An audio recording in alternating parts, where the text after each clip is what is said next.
Hello students, today we're going to be covering the concept of the solar system. With a show of hands, who is familiar with the solar system? Okay, I see quite a few hands. We're going to start off this lesson by watching a video of the planets so we can get more familiar with them.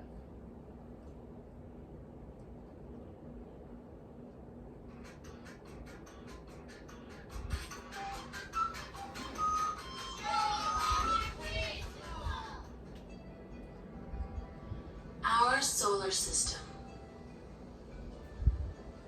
Have you ever looked up into the sky and wondered what was there? Higher than the birds, past the clouds, and farther than the moon, a whole host of fascinating objects spin in outer space. Let's imagine for a moment that we can leave the Earth behind and explore the solar system that surrounds it.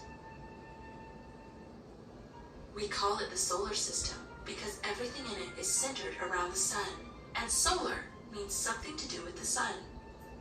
The sun is a star, just like many of the stars that you can see in the night sky, just many times closer to us. Still, the sun is very, very far away from the Earth, almost 93 million miles away. That's why it looks so small, even though it's the biggest object in the solar system. In fact, the sun makes up more than 99% of the mass in the solar system. If you put all of the planets, moons, asteroids, comets, and everything else in the solar system together, they would make up less than 0.25% of it. The sun is so big that it's more than 100 times wider than the Earth, and if it were a giant jar, you could fit more than 1 million Earths into it.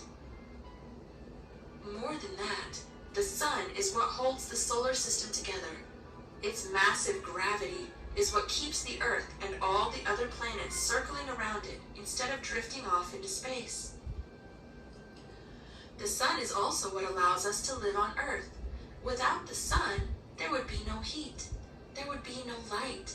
Plants could not grow. Water would freeze, and nothing could survive. The sun gives us heat and light because it is always burning. It is a giant ball of gas, mostly hydrogen and helium, and it burns at millions of degrees in its center. Let's leave the sun now to explore the planets. As we move away from the sun, the first planet we will encounter is Mercury. Mercury is the smallest planet in the solar system, much smaller than Earth, and one of only 5 planets you can see from Earth using nothing but your eyes. Of course, it won't look much like a planet. It looks more like a bright star, and many nights you can see it close to the horizon near sunrise and sunset. Mercury is a lot like our moon. It's small and has a rocky surface with craters on it. It has no moon of its own and no air to breathe. You probably wouldn't enjoy a visit to Mercury, since temperatures are boiling hot in the sun and freezing cold in the shade. Something interesting about Mercury is that it is the fastest planet to go around the sun. It only takes 88 days. Next is Venus, the second planet. Some people call Venus Earth's sister because the two planets are very close in size and gravity, but they are very different on the surface. First of all, it is very hot. Venus is the hottest planet in the solar system. It's not as close to the sun as Mercury, but its thick atmosphere of carbon dioxide helps it to trap the heat and stay warmer than its neighbor. It has a thick atmosphere, but it is not one you could breathe. It is mostly made of carbon dioxide, and there are clouds of sulfuric acid. Venus might not be fun to visit, but it is beautiful to look at. It is the second brightest object in the night sky. The only thing brighter is the moon.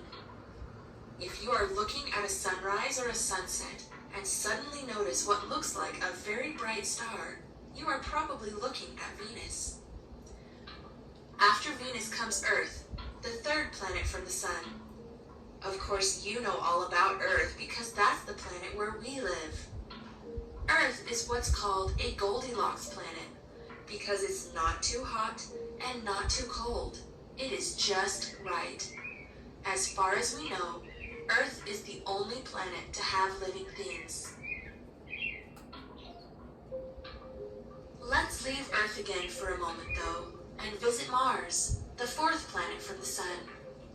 Mars is known as the red planet because iron oxide, a material like rust, in the soil gives it a reddish color. Mars is smaller than Venus and the Earth, but larger than Mercury. It is cold and rocky, with a thin atmosphere made of carbon dioxide and oxygen. There is water ice on Mars. Scientists are very interested in Mars because they think that people could live there with the help of some special equipment. Rockets and probes have already been sent there to gain more information about the planet. Right now, there are 2 special robots exploring the surface of Mars, sending information back to Earth. Mars is the first planet we visited today besides Earth to have its own moons. It has 2, although they are not big and round like our moon. Mars's moons are small and irregular. Scientists think they may be captured asteroids. Maybe they came from the big asteroid belt that is between Mars and Jupiter. An asteroid belt is a big ring of asteroids, or rocky objects, orbiting the Sun. Jupiter comes next, the 5th planet in the solar system. Jupiter is the largest planet and is something called a gas giant. It is called this because it is really big and made mostly of gases. Jupiter is so big that you would have to place 11 Earths end to end just to stretch across its middle. Jupiter is also the 3rd brightest object in the night sky. Only Venus and the Moon are brighter. You can usually find Jupiter higher in the sky than Venus, since Jupiter is away from the Sun and not towards it. Jupiter has at least 67 moons that circle around it, but 55 of them are very small, only about as big as a mountain or smaller. Some of its moons are very large, and at least 2 of them are about the same size as the planet Mercury. One of its moons is the largest moon in the solar system. Some of these large moons can be seen from Earth in your backyard with a telescope. People cannot land on Jupiter because it is made of gas. There is no ground to land on.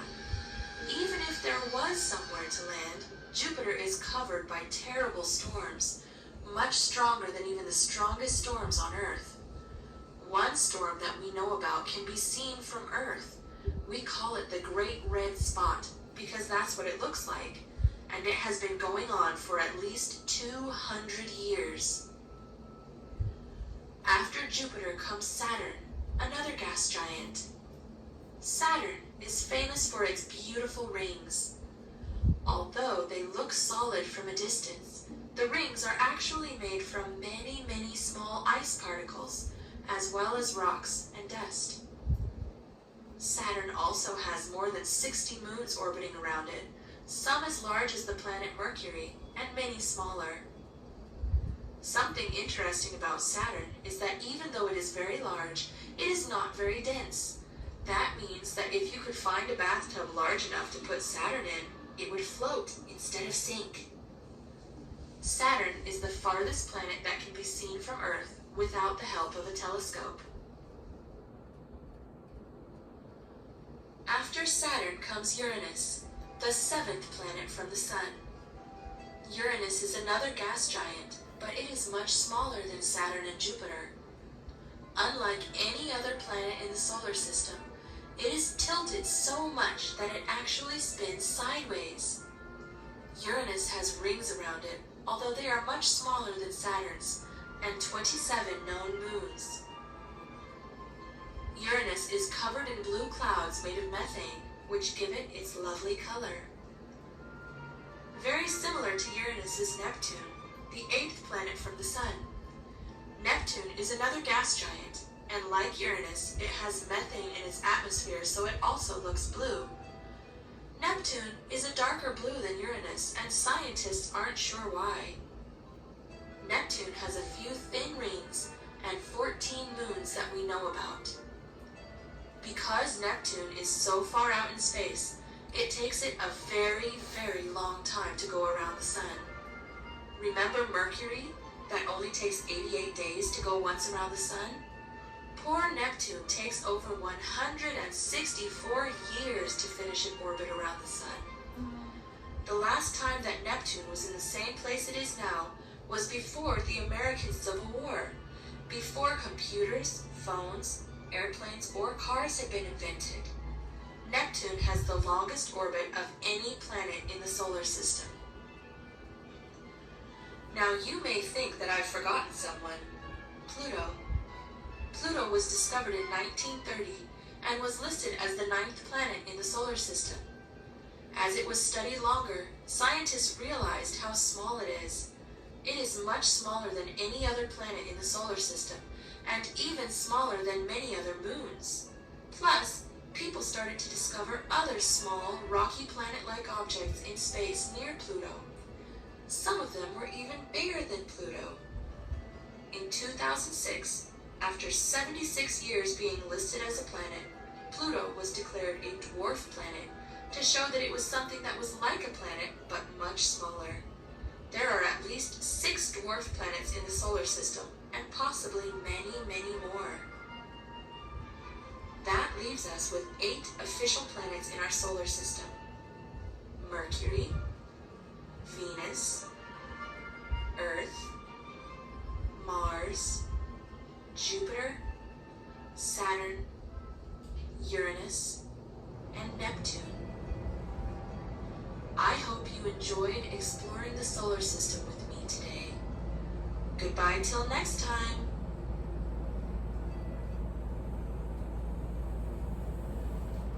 Okay class, now that we've watched the video, we're going to do a little writing prompt.